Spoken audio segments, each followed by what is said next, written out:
विद्यार्थी मित्रांनो, नमस्कार. डॉक्टर बाबासाहेब आंबेडकर मराठवाडा विद्यापीठ अंतर्गत नवीन राष्ट्रीय शैक्षणिक धोरण 2020नुसार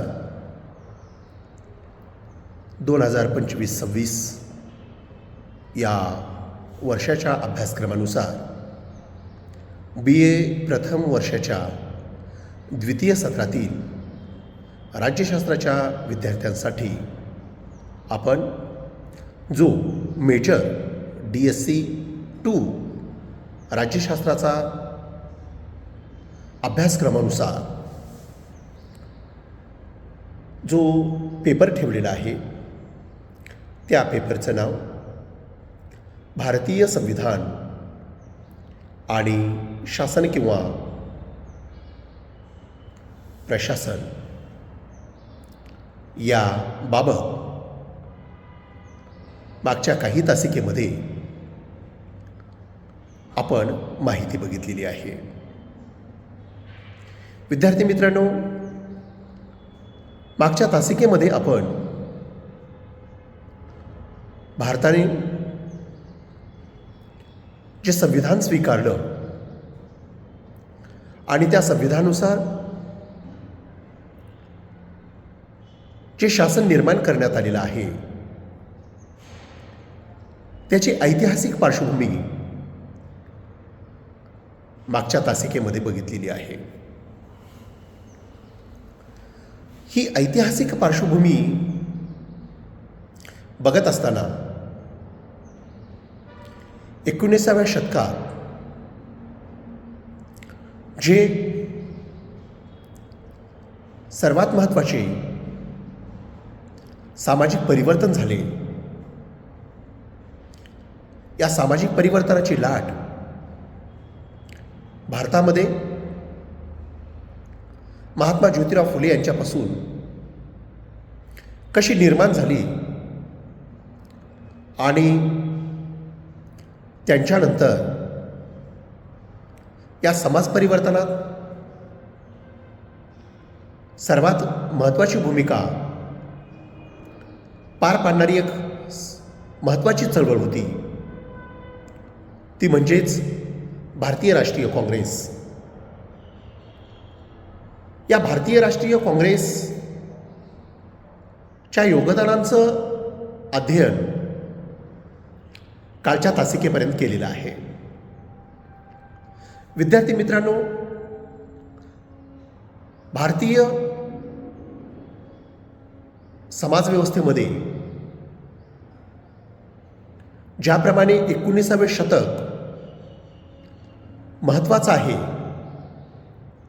त्याचप्रमाणे 20वं शतक सुद्धा अतिशय महत्त्वाचं आहे. 20व्या शतकाने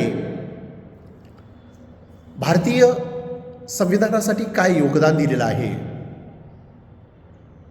याबाबत आज आपण माहिती बघणार आहोत. विद्यार्थ्यांनो, हजारो वर्षांचं अन्याय, हजारो वर्षाची अत्याचार या समाजाने जे अविरतपणे सोसलेलं होतं त्याला पूर्णतः छेद देण्याचं काम 20व्या शतकाने केलेलं आहे. म्हणून 20व्या शतकाचा भारतीय शासनात आणि राजकारणामध्ये मोलाचं योगदान आहे. अलिखित, लिखित, कृती आणि व्यवहार या सर्व बाबींचं सैद्धांतिक विवेचन करत असताना या संविधानाचं काय योगदान आहे याचा सुद्धा विचार करणं गरजेचं आहे. विद्यार्थ्यांनो, 20व्या शतकाच्याच सुरुवातीला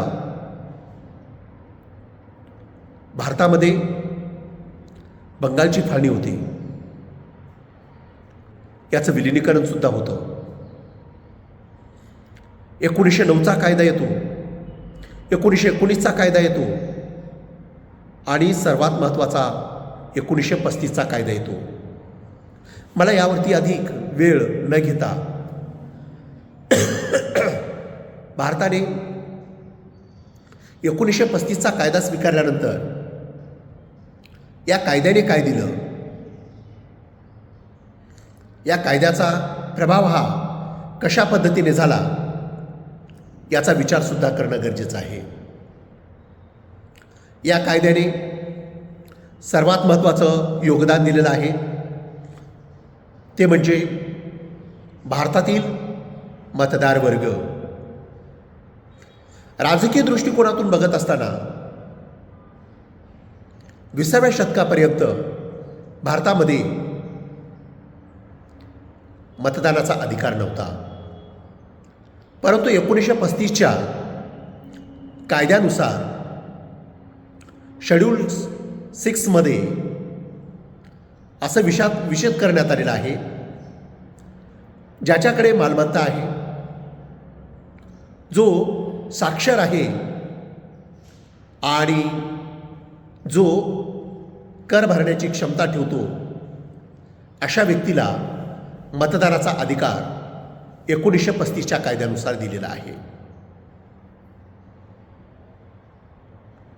हा कायदा इतका महत्त्वाचा ठरलेला आहे की या कायद्यामुळे देशात एक प्रकारे संघराज्य शासन पद्धती ब्रिटिशांद्वारा निर्माण झालेली आहे.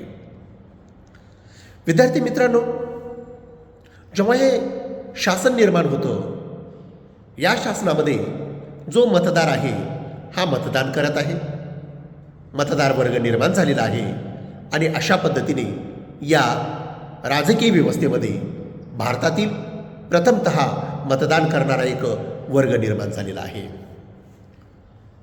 आणि 1935च्या कायद्यानुसार भारतामध्ये सार्वत्रिक निवडणुका होता. या निवडणुकीमध्ये जे निवडणूक घेतली जाते ती निवडणूक 1936-37मध्ये घेतली जाते. 37मध्ये घेतल्यानंतर 1939मध्ये जगामध्ये द्वितीय महायुद्धाची सुरुवात होते आणि द्वितीय महायुद्धाची सुरुवात झाल्यानंतर या देशामध्ये जे सरकार बनणार होतं त्या सरकाराला स्टॉप लावला जातो आणि ब्रिटिशांचं राज्य भारतात असल्यामुळे इथे शासन व्यवस्थेला एक प्रकारे थांबवलं जातं आणि अशा प्रकारे 2 ते 3 वर्ष हे सरकार चालतं. त्यानंतर हे सरकार थांबवलं जातं. परंतु 1942 ते 1945-46 हा जो कालखंड बघतो, तर हा कालखंड द्वितीय महायुद्धाच्या नंतर जे ब्रिटनमध्ये 46मध्ये शासन बदललं जातं आणि त्या शासनाचे प्रमुख पंतप्रधान ॲटली हे बनतात आणि ॲटली बनल्यानंतर त्यांनी म्हणतात की आम्ही आता जे आशिया खंड, आफ्रिका खंड या खंडातील देशांना आता आम्ही स्वायत्ता देणार आहे, स्वातंत्र्य देणार आहे आणि त्यांना मुक्त करणार आहे.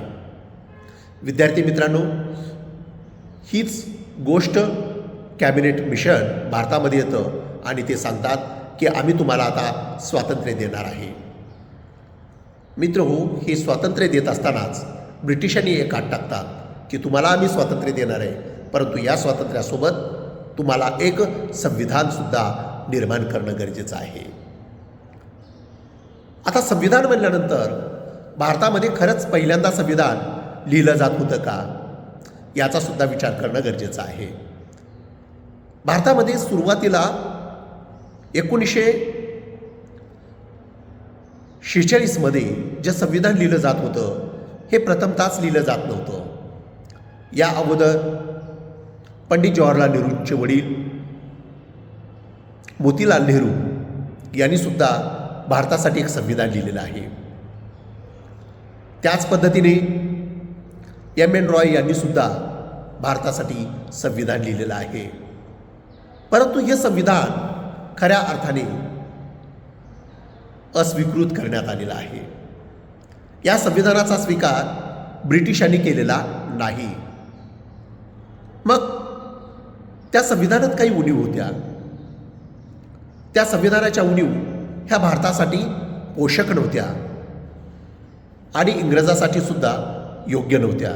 म्हणून असे संविधान ते टाळून त्यांनी 1945-46 पर्यंत भारताला संविधानाची गरजच भासू दिली नाही. परंतु वेळ अशी येते की भारताला आता संविधान देणं गरजेचं आहे आणि ते संविधान भारत स्वीकृत करावा अशी अट अटली सरकारने टाकतं. त्या काळामध्ये भारतामध्ये एक ज्वलंत प्रश्न निर्माण होतो, तो म्हणजे धर्माचा. ज्यावेळेस भारतातून ब्रिटिश जातात त्यावेळी या भारतात त्यांनी एक नवं युद्ध तयार करून जातात. ते युद्ध म्हणजे भारत आणि पाकिस्तान फाळणी. हे युद्ध इतकं चालतं की या फाळणीचा इतिहास बघितला तर अनेक व्यक्ती या ठिकाणी मृत्युमुखी पडतात. या व्यक्तींचं स्थलांतर होतं. मग इथून पाकिस्तानात जाणं, पाकिस्तानातील व्यक्ती भारतात येणं ही सर्वात एक ज्वलंत समस्या त्या कालखंडामध्ये निर्माण झाली होती. या समस्येसोबतच दुसरी समस्या अशी होती की या व्यक्तींसोबत व्यवहार कसा करायचा, या व्यक्तींना सामावून कसं घ्यायचं. या धार्मिक विघटनासोबतच सर्वात महत्त्वाची आणखी एक घटना घडली, ती ही की त्यांनी ब्रिटिशांनी एक अट टाकली, ती म्हणजे जर तुम्हाला आम्ही स्वातंत्र्य देत आहोत तर ते स्वातंत्र्य देत असताना ज्या पद्धतीने भारत आणि पाकिस्तान ही फाळणी होणार निश्चित आहे. दुसरी अट की या भूखंडामध्ये जोही भाग येतो तो संस्थानिकांचा भाग येतो. असे संस्थानिक भारतामध्ये जवळपास रामचंद्र गुहा यांनी गांधी आफ्टर इंडिया या ग्रंथामध्ये 567 संस्थान सांगितलेले आहेत. या संस्थानांना या दोन्ही देशामध्ये विलीन होणं किंवा स्वतंत्र राहणं असा एक अधिकार देऊन जातात. आणि तिसरा मुद्दा की हे जे संविधान निर्माण केलं जात होतं, या संविधानामध्ये एक बाजू होती, ती म्हणजे या देशामध्ये बहुविविधता. ह्या अनेक समस्यातून भारतीय संविधान कसं निर्माण झालं याची चर्चा पुढच्या तासिकेमध्ये करू. धन्यवाद.